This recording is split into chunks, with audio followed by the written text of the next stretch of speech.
The first part of this collaboration between Africa Uncensored, Lighthouse Reports and other global media exposes v-Fluence, an American public relations firm facing a lawsuit in the USA alongside agrochemical giant Syngenta for suppressing information about paraquat, the main ingredient in popular herbicide gramoxone, and which is linked to Parkinson's disease. Part 2 of this story looks deeper into the firm's secret network and activities, and their role in advancing the sale of paraquat in different parts of the world, including Kenya. I think the issue of pesticides, or even Roundup, as he says, is a big problem in the country. It is known by all levels of government, the challenge. 267 pesticides that are banned in Europe and America are in use in Kenya. Uasin Gishu County Women Representative Gladys Boss-Sholei has been vocal about the pesticide menace in the country. We have 267 banned pesticides available in Kenya, manufactured in Europe and North America, but not used in those countries. Since she presented the petition to ban harmful pesticides, not much has been done. I presented the petition to Parliament. I appeared before the Health Committee, at that time chaired by Sabina Chege, a member for Muranga. And what happened is, and I had a lot of support from the scientists because they also appeared before the committee to give actual scientific and expert advice. After that, the committee made a decision that instructed the Pest Products Control Board in their recommendation to ensure that those products are removed and to take steps to remove those products from the Kenyan market. Since then, they did not act. The report tabled in Parliament in October 2020 specifically recommended, and I quote, PCPB must ensure that products banned in other jurisdictions are not in use in Kenya, end of quote. In 2007, the Court of First Instance, Europe's second highest court, banned the use of paraquat in all 27 member states of the European Union, citing dangers to human health. It is also banned in the United Kingdom, where it is manufactured, and in China, the home country of Chem China, a state-owned chemical giant that recently acquired Syngenta. And I think it's just nobody cares. And the people who are selling it are making money. The people who are fighting it, like me, nobody wants to join you because there's no money in waging war against them. But if you support them, there's money in it. In its response to our queries about the delay in banning the use of paraquat in Kenya, the board claims, and I quote, paraquat is under consideration in the Rotterdam Convention, of which Kenya is a party, and PCPB participates in these discussions, end of quote. Enforced in February 2004, the Rotterdam Convention is an international treaty designed to ease informed decision-making on trade in hazardous chemicals, including pesticides. It establishes a prior informed consent (PIC) procedure to ensure that restricted hazardous chemicals listed on Annex 3 of the Convention are not imported to countries that do not wish to receive them. Information on its website shows that paraquat is not yet recommended among the list of chemicals that should be banned for failing to adhere to certain guidelines of the convention. While PCPB claims to participate in these discussions, these documents shows the countries that have so far applied to ban paraquat imports, and Kenya is not among them.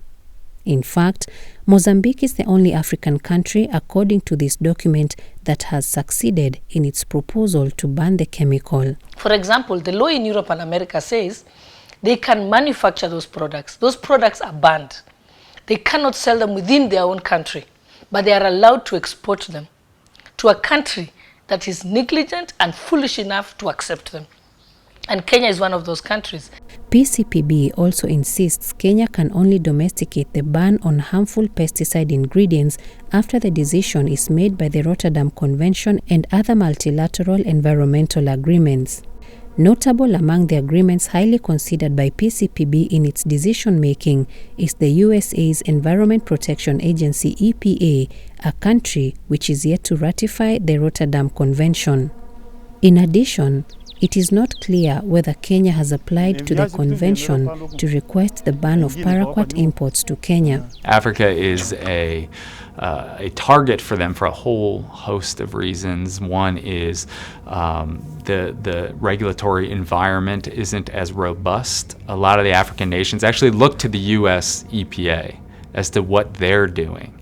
And so that's where, the backing of the U.S. government through Jay Byrne coming in and saying, here's what you should do. You should use GMOs and pesticides.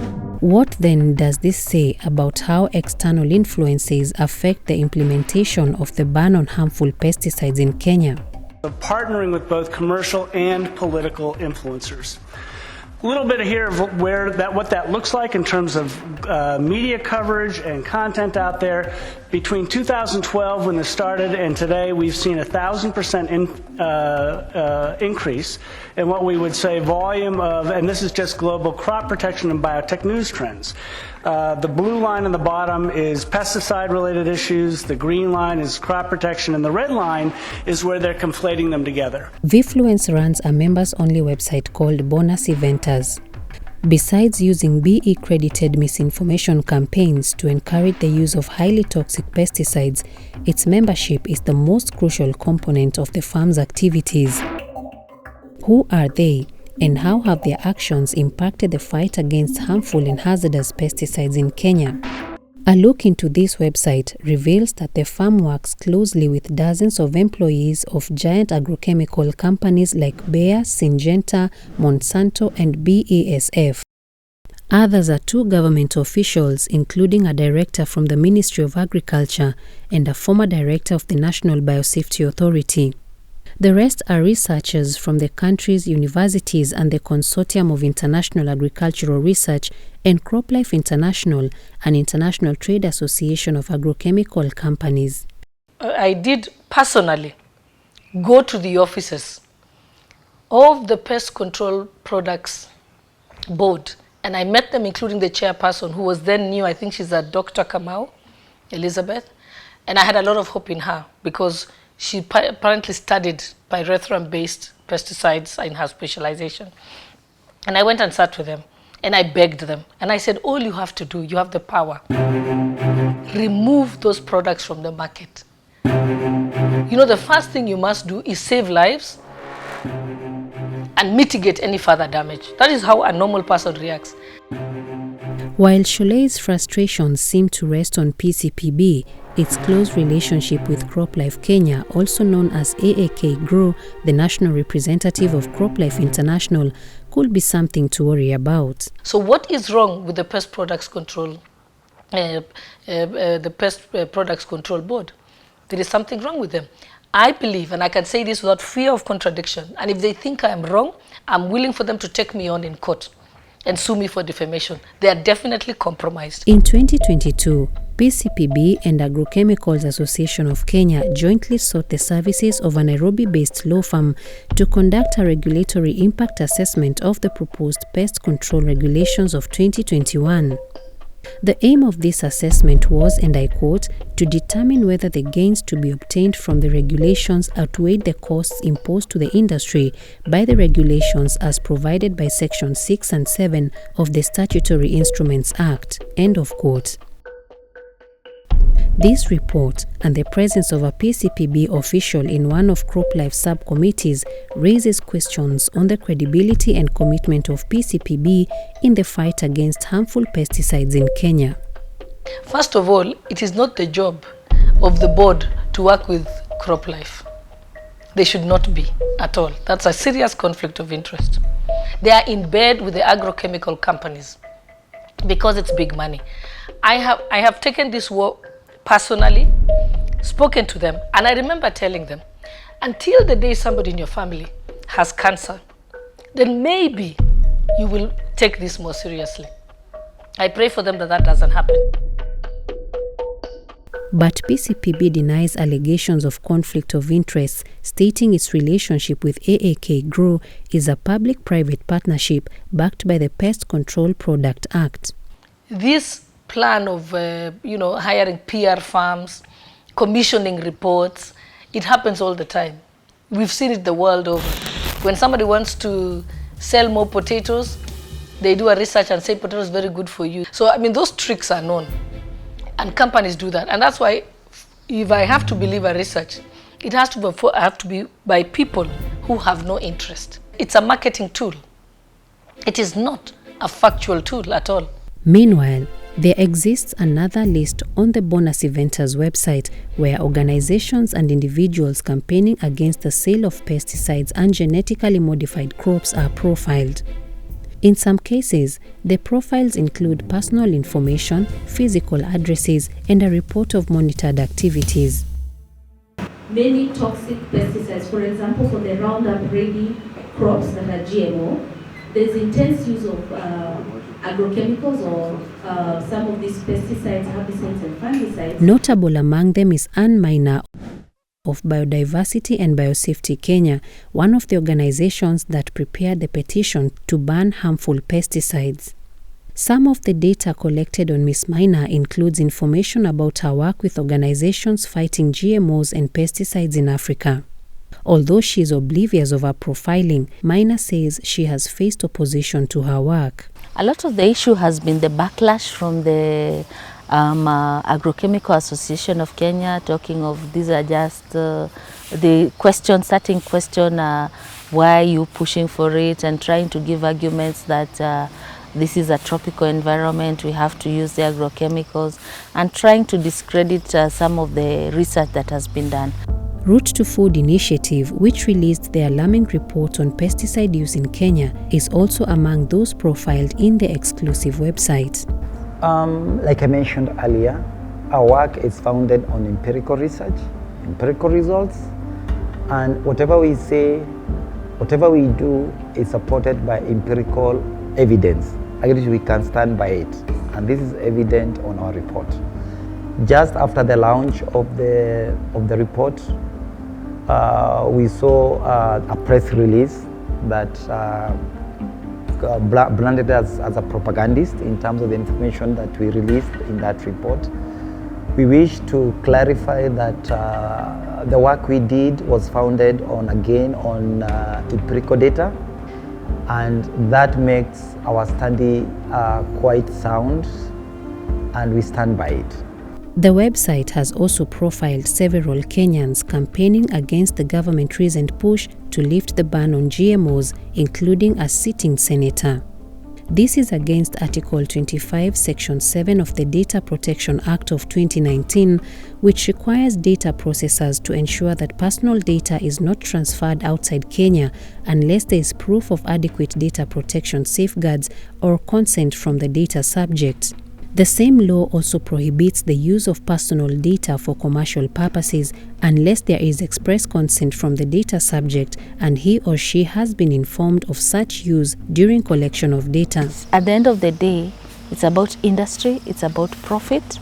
It is not about the Kenyan farmer or the Kenyan citizen who wants to eat safely produced food.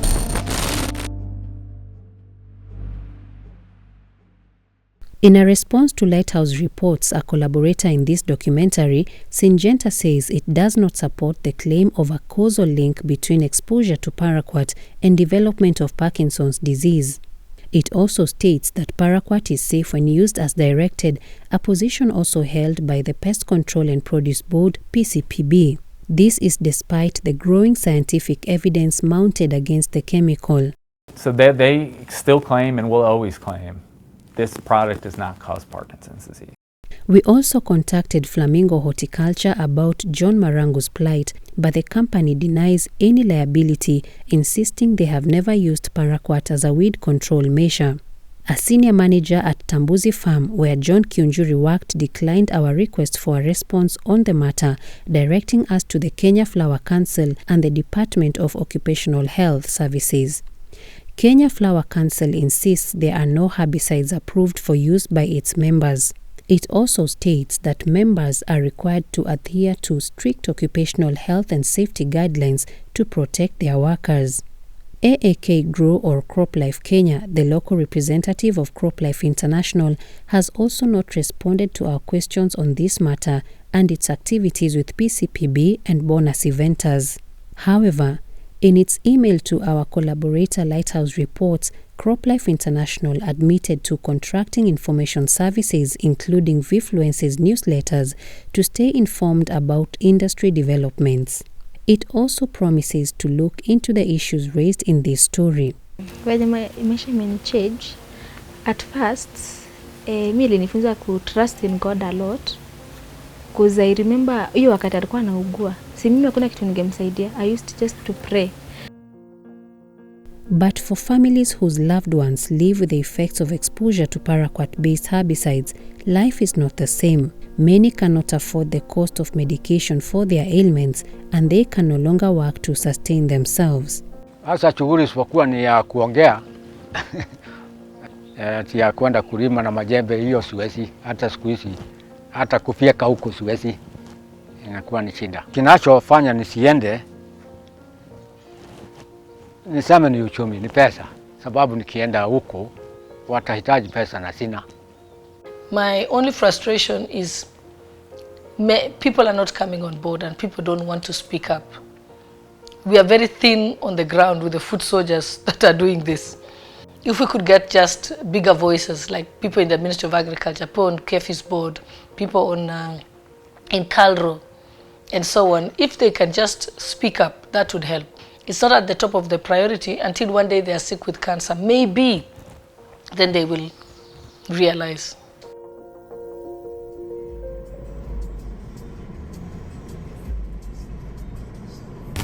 I've grown up in Timau, which is recognized as the hotbed of horticulture in Kenya, and as a result of this horticulture, then there has been so much consumption of these chemicals. While the battle against harmful pesticides seems tough at the national front, city lawyer Kelvin Kuai has taken up the role of a foot soldier. My name is Kelvin Kuai. I'm an environment and human rights lawyer.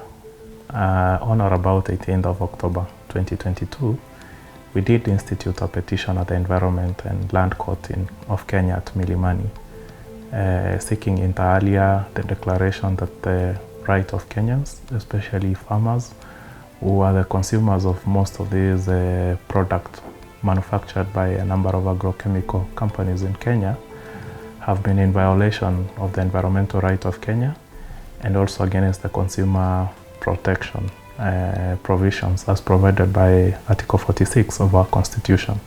Through his case, Kuai hopes that victims of exposure to harmful pesticides and their loved ones will find justice. The conversation about agrochemicals and pesticides in Kenya should have begun as early as the beginning of the 21st century. Since the act that is in force now, the one pertaining the use of agrochemicals, the Pest Product and Produce Board, Cap 346 of Kenya, came in force in 1982, and it hasn't been revised now until recently, when there has been effort to bring a new bill, so that now the new bill replaces that old act. Perhaps one way this conversation can be reintroduced is through the Pest Control Products Bill of 2022, which among other things proposes the formation of an authority with more powers to deal with the pesticide menace in the country. It lapsed under the last parliament, so it needs to be reintroduced under the current parliament. I do not have any knowledge that it has actually come back. But we do not need any more laws. As I'm saying, that even if you have more laws and you're not implementing the ones that you already have, it's counterproductive. Right now, we have enough legislation to act and protect Kenyans. We do not need any more legislation. When those legislation, someone says there's legislation, they're just buying time to continue the bad behavior. We're keen to continue with the push and the engagement. There's been a change of leadership at PCPB, but of course the technical people are the same. So we hope that we can continue to collaborate and ensure that Kenyans do not get exposed to these toxic agriculture inputs and pesticides and herbicides. We end this story on a rather positive note. For the first time since 2016, John Marangu is visiting a doctor and will be able to get medication to manage his symptoms. This is after a well-wisher offered to cater for the consultation fee and the first batch of medication. Back at Jedida's home, her mother, also a flower farm worker on her day off, says that news about her husband's situation has given her a sense of relief. Ingekuwa atapona na afanye na aanze kufanya shughuli zenye alikuwa anafanya. Si unaona hapo tunaweza saidia. A few hours later. Tumeona daktari, ameangaliwa ni nini shida yake na ikaonekana ya kwamba ako na ugonjwa ya Parkinson's, lakini iko in the early stage. So daktari akatuambia kwamba inaweza kuwa managed, though ni ugonjwa si kuisha itaisha, lakini inaweza kuwa managed, na so far akatuandikia dawa zenye anafaa atumie kidogo as we know how we shall progress ndo apone. Hizo dawa ziko hapa, tumeandikisha hiyo nini ya dawa iko hapa. Dawa ziko very expensive.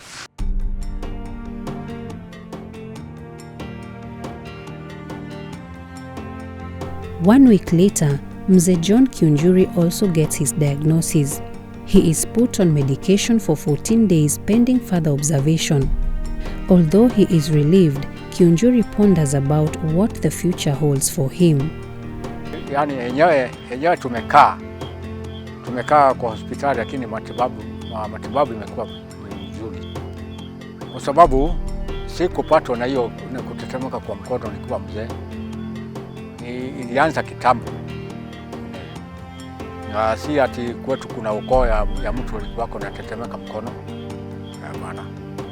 Hiyo sikukubaliana naye kweli.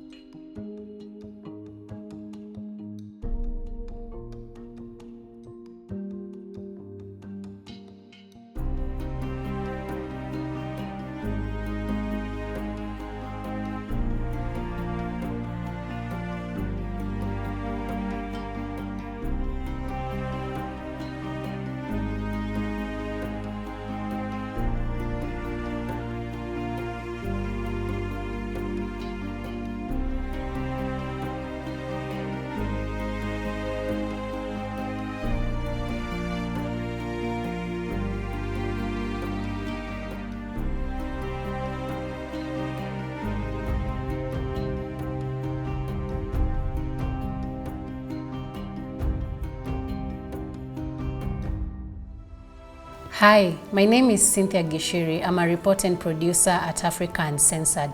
Thank you for watching this video to this point. You are our #1 supporter and we value you. To maintain our independence and be able to bring you more in-depth and balanced pieces, we are asking for your financial support. You can do this by becoming a member on our channel or our patron on Patreon now and support our work. The link is on the screen or in the video description given below. You can also send us your support via M-Pesa directly, either on the screen or below. Thank you.